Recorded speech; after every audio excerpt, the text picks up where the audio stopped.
पितृदोष है, ये आपको कैसे मालूम पड़ेगा?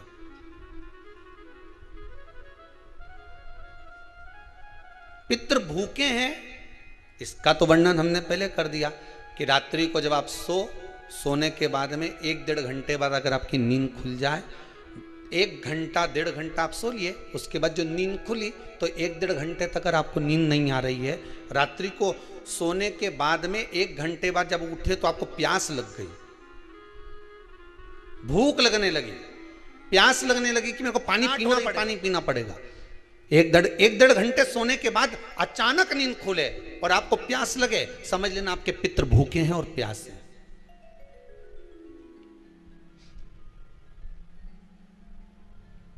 वो भूखे और प्यासे हैं, उनको जल की जरूरत है।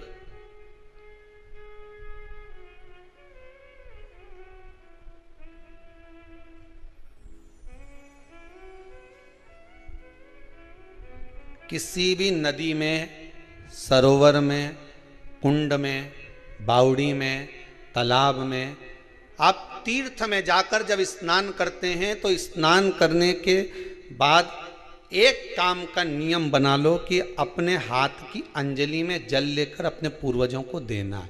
प्यासे रहते हैं, भाग मांगते हैं।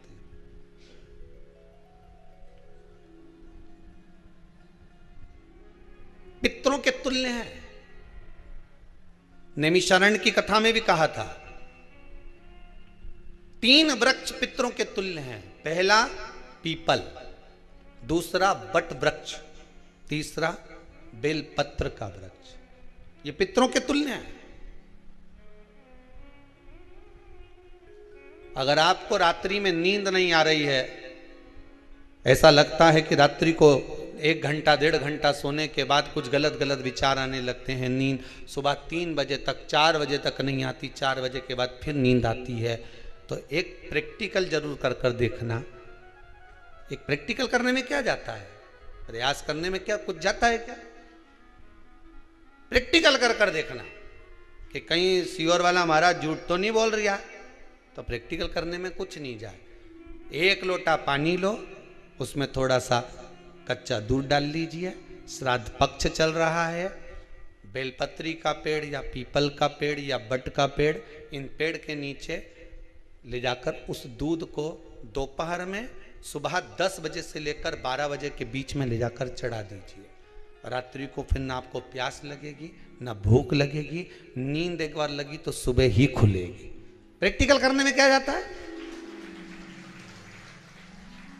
पानी डालने में तुम्हारा कुछ जाएगा? अरे बोलो तो सरी, हमें 10 रुपया का दूध जरूर उसमें, और तुम इतनी चतुर हो, इतना सारा दूध थोड़ी डालोगी, तुम 2 घंटा लगेगा। कहाँ तुम इतना डालने वाली हो? बहुत चतुर लोग हो रहे संसार में हो। भले पूजन पाठ नहीं करे, पर कहीं का एकदम मिलने आ जाए ना, क्या अम्मा जी है क्या पाठ कर रही है, फिर वो भी बैठ गई तुरंत, अभी तो सोई थी,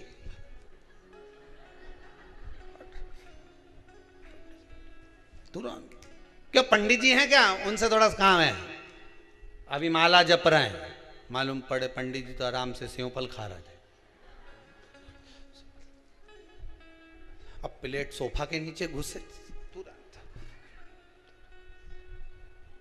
प्रैक्टिकल करने में क्या जाता है, कुछ भी नहीं बिगड़ेगा। ये तो बस जल डालोगे तुम्हारा ही कुछ अच्छा हो सकता है, बाबा की कृपा है। 3 वृक्ष पितरों के तुल्य हैं।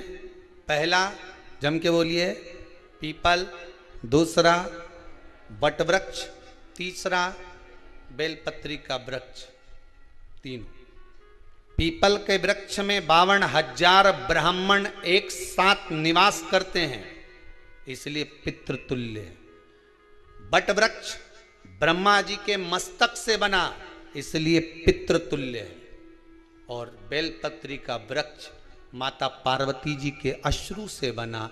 जब आंसू गिरे थे माता जगत जननी जगदम्बा पार्वती के, उस समय पर पितृलोक में हलचल उत्पन्न हो गई थी।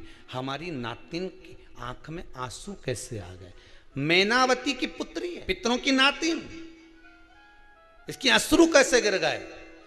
पार्वती जी ने कहा ये आंसू नहीं, मेरा पुण्य भाग प्रकट करती हूं बेलपत्री के रूप में। तो पितरों ने वर दिया था कि ये बेलपत्री का वृक्ष हमारा आशीर्वाद है, इसके नीचे अगर कोई दीप लगाता है, शिव को स्पर्श कर चढ़ाता है, उसके पितरों की शांति होगी, हम स्वयं उसको आशीर्वाद देने के लिए पधारेंगे। बेलपत्र का वृक्ष। तो रात्रि को अगर भूख लग रही है, प्यास लग रही है, तो पितृदोष है। दूसरा पितृदोष का लक्षण बताया, घर में कोई शुभ कार्य ना हो, वंश की वृद्धि ना हो, 1 रुपये कमाओ, 1.25 रुपये खर्च हो रहे हैं, पैसा 10 जगह से कमाई आ रही है पर घर में टिक नहीं पा रही है, आया गया, पितृदोष है। जरा सी कटोरी पड़ी है, उसके पीछे विवाद चालू हो जाए, पानी ढुल गया, उसके पीछे विवाद हो जाए, या छोटी छोटी बात में घर में क्लेश मचा हुआ है, पितृदोष है। समझ लो हमारे पूर्वज हमसे खुश नहीं है,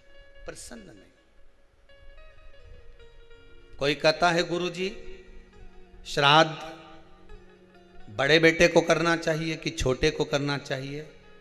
शिव महापुराण की कथा कहती है, अगर जायदाद का पूरा हिस्सा बड़े ने लिया हो और तुमने अपनी माता का दूध ना पिया हो तो एक ही को कर लेने दो। अगर माता का दूध पिया है और अगर एक अंगूठी भी ली है, जरा सा एक कपड़ा भी अगर सास का लिया है, तो श्राद्ध तो तुझे करना ही पड़ेगा, करना ही पड़ेगा। जम के तो बोलो। अगर तुमने उनका कुछ खाया है तो अब एक काम और हो सकता है, गुरुजी वो श्राद्ध अगर हम नहीं करें और बड़े भैया करें और हम उन्हीं के यहाँ चले जाएं तो चले जा, मना कौन कर रहा है? पूड़ी का तेल तू ले जा, खीर का दूध 2 थैली तू खरीद के ले जा, जितना वहां वो सेवा करे उतनी सेवा तुम करो। गलत है क्या? जायदाद का भी तो हिस्सा किया था। सुई की नोक के बराबर नहीं दूंगा ने, ईंट इधर खसकी है तो हमारी इधर खसका दीजिए। हमारी बसियत में इतना लिखा है तो फिर बसियत में ये भी लिख के जाना चाहिए था। मैं तो कहूँ सबके तुम डरो मत ही रहे, एक भी जब छोरा छोरी के जब सब सामान प्रॉपर्टी दो ना, जमीन दो ना, जायदाद दो ना, सारा सामान छोरा छोरी के दो, तो उनके लिख के भी जाओ कि हमारी श्राद्ध कर दे अच्छे से, नहीं तो भूतड़ी बन के सताऊंगी।